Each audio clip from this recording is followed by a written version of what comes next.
17 కోట్ల రూపాయల వ్యయంతో 168 పనులు 168 అభివృద్ధి పనులు పూర్తి చేసి ఈ నెల 10వ తారీఖున ఉదయం 9 గంటలకి ప్రజలకి అంకితం ఇస్తున్నాం. ఏదైతే ప్రతిసారి కూడా శంకుస్థాపన చేసిన రోజే ప్రారంభోత్సవ తేదీ చెప్పడం నెల్లూరు రూరల్ ఎమ్మెల్యే కార్యాలయం అలవాటు, సాంప్రదాయం, పద్ధతి. అది ప్రజలందరికీ కూడా తెలుసు.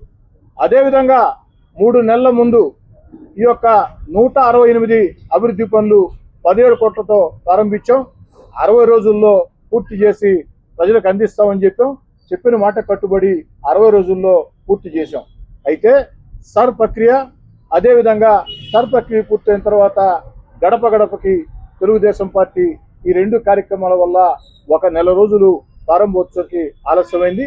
అందుకే ఈ నెల 10వ తారీఖున అంటే సోమవారం ఉదయం 9 గంటలకి 168 అభివృద్ధి పనులు ఎక్కడికక్కడ ఒకేసారి ఒకే సమయానికి 168 అభివృద్ధి పనులు ఎక్కడికక్కడ స్థానిక ప్రజలే ప్రారంభికులు, తెలుగుదేశం, జనసేన, బీజేపీ యొక్క తెలుగుదేశం పార్టీ కూటమి నేతలే ముఖ్య అతిథులని చెప్పి తెలియజేస్తూ, ప్రధానంగా ఏదైతే ఒక్క చోట నేను పాల్గొంటానో ముఖ్య అతిథిగా, అక్కడ 18 సంవత్సరాలు నిండి తొలి ఓటు హక్కు వచ్చిన యువతరం, అంటే యువతరం ఆకాంక్షల్ని గౌరవిస్తూ, యువతరం ప్రశ్నల్ని సానుకూలంగా తీసుకుంటూ, యువతరం ఆలోచనల్ని ఇంకా తెలుసుకోవాలా, యువతరాన్ని సైతం ఏదైతే ఈ యొక్క అభివృద్ధి కార్యక్రమంలో భాగస్వాములు చేయాలని దాదాపుగా ఏడాది ముందే ఆలోచన చేసి రామలింగాపురం అండర్ బ్రిడ్జి ఒక 15 ఏళ్ల యువకుడి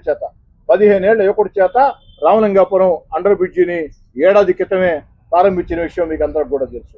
దాని కొనసాగింపులో భాగంగా ఎక్కడికక్కడ ప్రజల్ని భాగస్వాములు చేసాం, ఎక్కడికక్కడ కూటమి నేతల్ని భాగస్వాములు చేసాం, ఎక్కడికక్కడ మహిళా నేతల్ని, అటు తెలుగుదేశం, జనసేన, బీజేపీ మహిళా నేతల్ని కలిసి వచ్చి అన్ని రాజకీయ పార్టీల్ని, కొన్ని చోట్ల కమ్యూనిస్ట్ పార్టీల్ని, కాంగ్రెస్ పార్టీని సైతం ఆహ్వానించాం. వారి చేత కూడా ప్రారంభోత్సవాలు చేయించాం. నా ఉద్దేశం ఈ యొక్క అభివృద్ధి కార్యక్రమాల్లో అందరూ భాగస్వామ్యం ఉండాలని.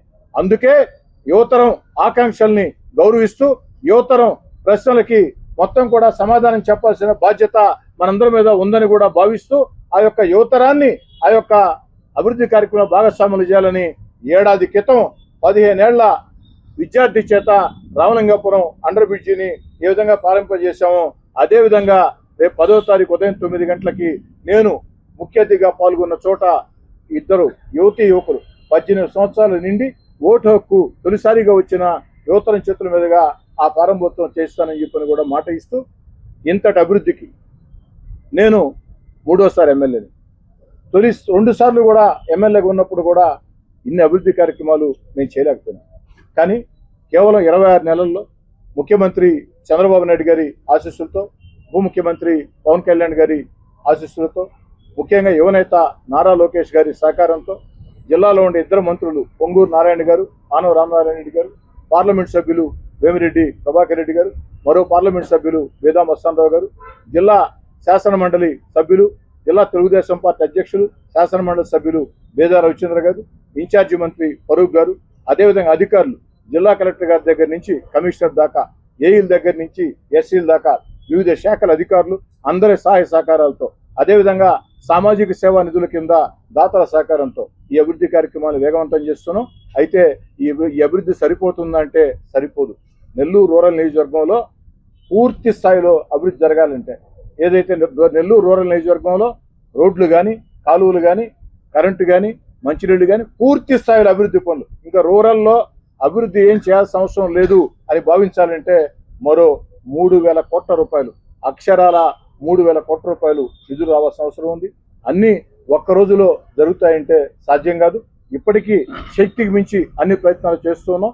రాబోయే రోజుల్లో కూడా ఇంకా అనేక రకాల ప్రయత్నాలు చేసి నా శక్తి ఉన్నంత వరకు ఆ యొక్క అభివృద్ధి పనుల ఆ యొక్క జాతరని కొనసాగిస్తానని చెప్పని, ఏదైనా సరే ప్రజల్లో ఒక భావన, శాసనసభ్యుడంటే ఎలా ఉండాలంటే, శాసనసభ్యుడంటే కోటమిరెడ్డి శ్రీధర్రెడ్డిలా ఉండాలా అని నెల్లూరు రూరల్ ప్రజలు గర్వంగా చెప్పుకునే విధంగా, రాష్ట్రంలో ఉండే ప్రజలు కూడా ఎమ్మెల్యే అంటే ఎలా ఉండాలంటే, ఎమ్మెల్యే అంటే నెల్లూరు రూరల్ ఎమ్మెల్యే కోటమిరెడ్డి శ్రీధర్రెడ్డిలా ఉండాలా అని చెప్పుకునే విధంగా ముందుకు సాగుతామని